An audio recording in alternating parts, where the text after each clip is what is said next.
Jollibee. May nahatid tayo dito. Binigyan tayo ng tip 20. Ibibili natin ng Jollibee. Para hindi na ako magluto ng hapunan.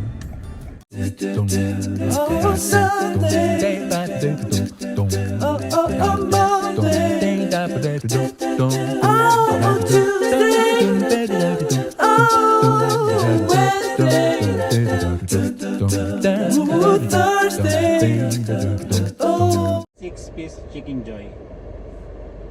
Spicy or original? Original. Okay. That would be all? Yeah, that's it. You can just have it. Thank you. Okay, thank you. Ayun pala. 6-piece to yun ang sabi ko. 6 pieces chicken joy pala. O, diba? Ayos na. Wala mong galante, no? Nagbigay ng tip 20. Kalalabas ko lang galing trabaho eh.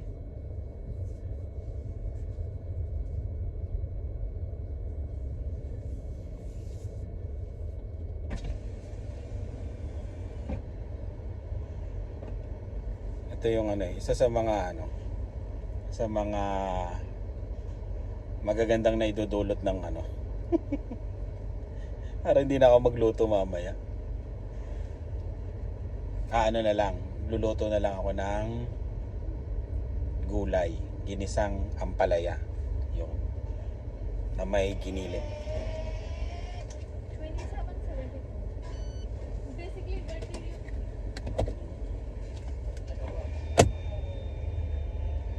27.74. 7 na lang. Di ba? Hindi pala actually na libre. Kumbaga pwede na, di ba?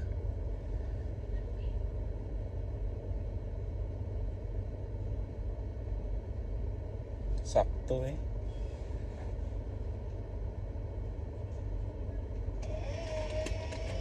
Thank you. Uwi na tayo. Pag tumunog uli, pick upin natin. Tapos yun. Pag hindi, diretso na, uwi na ng bahay.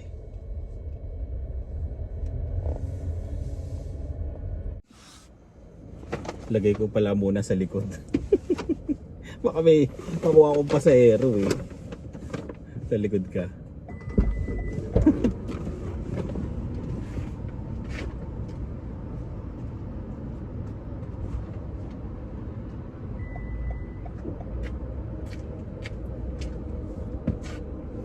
Nice na.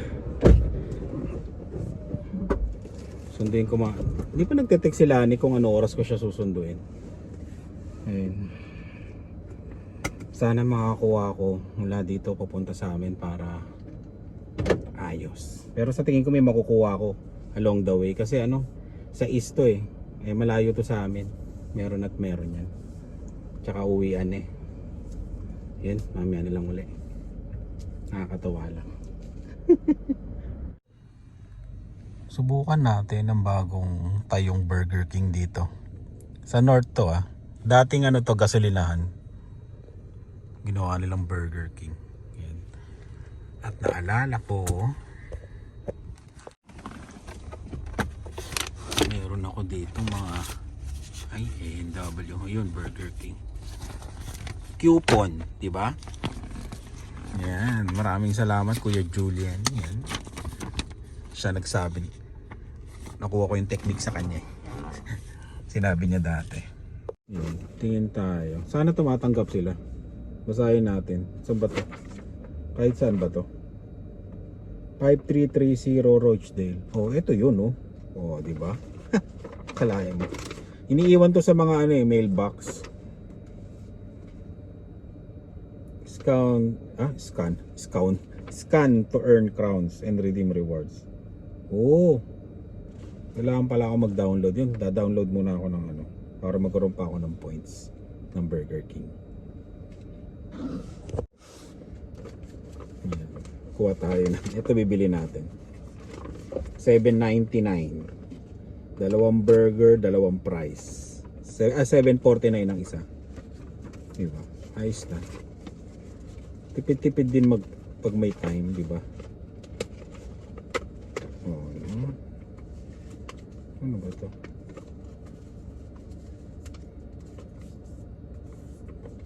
Mahal din to pag walang ganito, walang discount.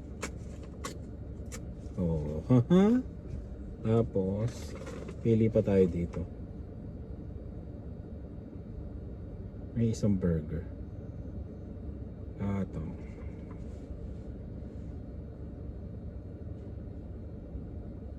Okay na yan. 4 na to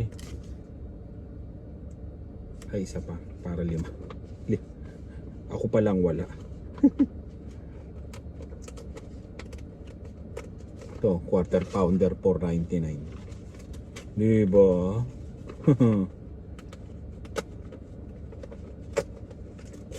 Ay? July 10 hanggang July 10 pala. Pwede na. Ayun. Bili na tayo. Ako limlim, uulan.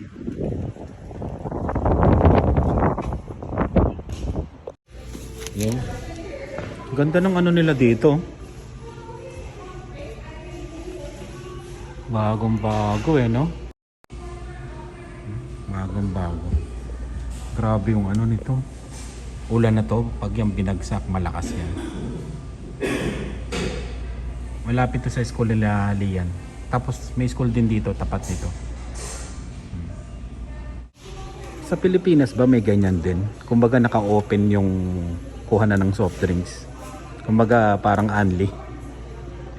Bahala ka kung gusto mong bumalik.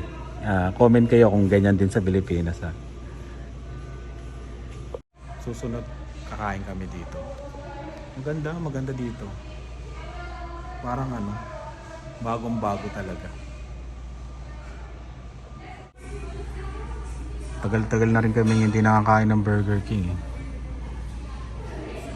Puro puro merienda sa bahay. Mga gawa-gawang merienda. Kagagaling ko lang trabaho tapos nag-message sila.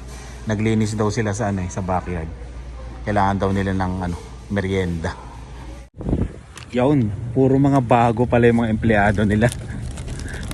May Pilipino, may Pinay, yan, dalawa. Mga bagong hire. Sinasabi nung manager na focus daw. Good job, pero good job naman. Ayan. Uwi na ako. Baka lumakas to. Baka malaglag tong ulan na to. Okay, tabi na natin. Sa susunod uli. Ipon-ipon lang ng mga coupon. Bahay na tayo pero hail daw to Yun ang forecast. Baka taga lang iayos ko yung sasakyan. Kailangan natin sa chinelas ko.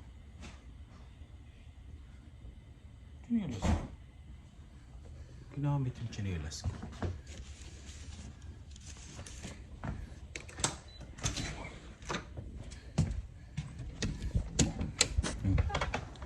Kailangan natin iayos.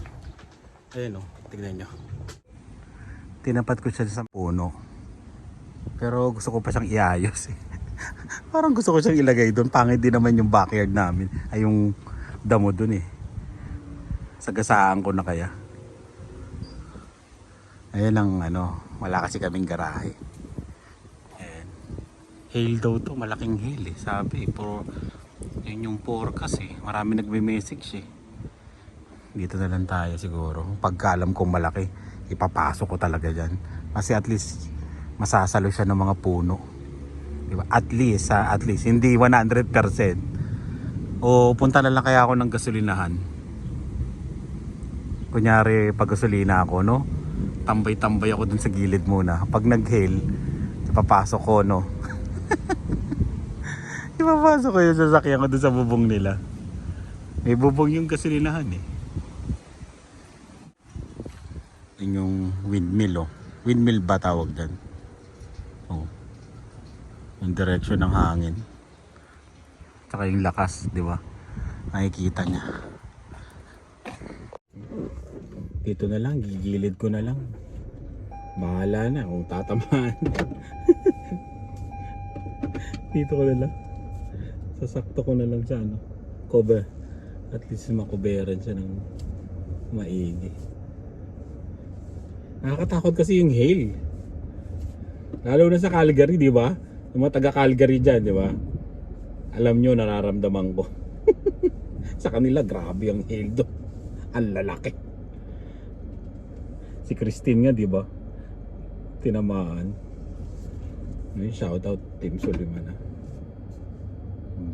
Dito tayo. Sa gilid-gilid. Gilid na ba to? Isa pa. Gilid pa natin konti.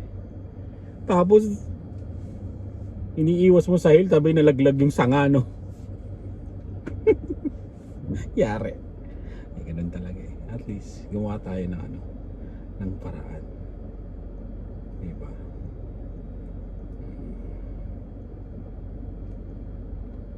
Yung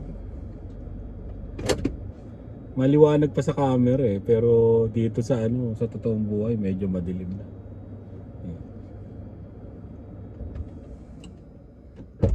Okay na siguro to.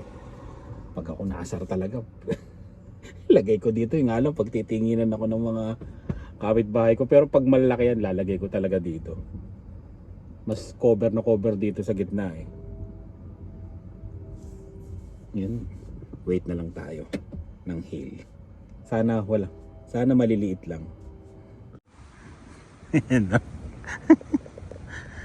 Ayan. Siguro naman, di ba? Malaking tulong yung puno na yan. Yun. Medyo dumaan lang siya, pero hindi dito bumagsak. Pakita ko sa inyo yung picture. Eto. Grabe, di ba? Ang lalaki. Parang golf balls daw. Kasi laki ng golf balls. Yan.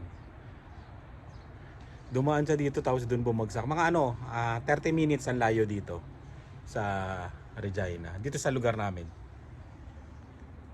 Pero parang ayoko pang alisin eh. Ayoko pa siyang alisin dyan. Takot na takot. Ayun. Eh, sobrang delikado naman kasi tsaka nakakatakot, diba? Ang lalaki, isipin nyo naman pag nalaglag. Kaya alam nyo naman, pasensya na, takot. Maganda ng safety tayo. Pero may tatama at may tatama, pero hindi hindi sobrang dami, di ba? Kung ganun kalalaki, Diyos ko po, meron at merong tama to. Wala na siguro, lipat ko na dito. Dumaan na siya eh, pumunta na dun eh, dun. Buti no, dumaan lang dito. Hindi siya nalaglag. Alam nyo ba yung nandito dati? Yung may puro tama dyan. Yun, ganun. Tapos meron dito, mga maliliit lang eh. Sa gilid ng ano ko. Ayun o, halata pa yan o. Yung dating hailstorm. Eh ngayon mas malaki kaya takot tayo. Takot kaya yun. Siguro wala na, no? Nabanti ko na. Wala na yan. Medyo mo, malalakas yung mga nagdasal dito sa Regina. Baka may ba to? Nag-alay ng itlog. Diba ganun? O kaya nag-drawing ng araw sa kalsada. Ayan. Nabanti na natin. Feeling ko wala na yan.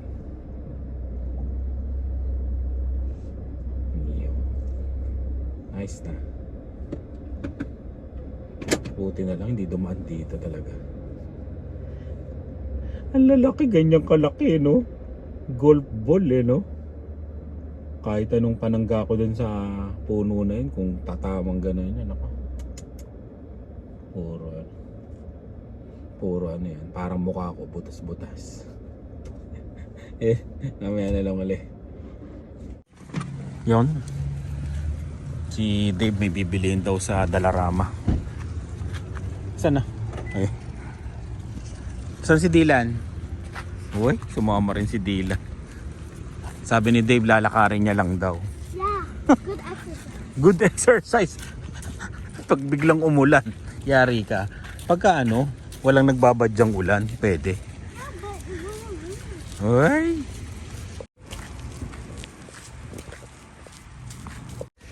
Ano yan? Si kuya mo nasaan na? Lakas ang sounds dito. Grabe, daming candy, no? Oreo. Gusto mo yan? No? Itong ano, dalarama ano to eh. Yari ka dito pag di mo napigilan. Ayan. Mapaparami ka dito. Pero upgraded oh. Ang dami na nilang mga ano, chichirya, pagkain, no? Ang dami ng pagpipilian. Cheetos.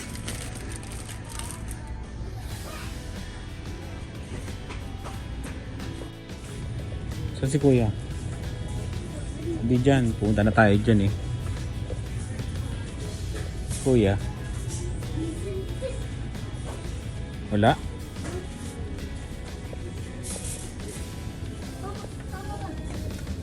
Bibili kita. Wait mo lang. May dadating. Bibili kita. The plastic. Sa Amazon. Yung electronic. Magkano lahat? 15. Magkasama tong electric fan na USB. Tingnan natin kung gagana to. Saksak natin dito. Huwag ganun. Hindi. $5. Uy, switch. Ayun pala eh. Oh, di ba? Does it work? Oo, ayun oh. Malakas din. Can I have it? I can't even feel it. Pantulong pag mainit dito sa ano.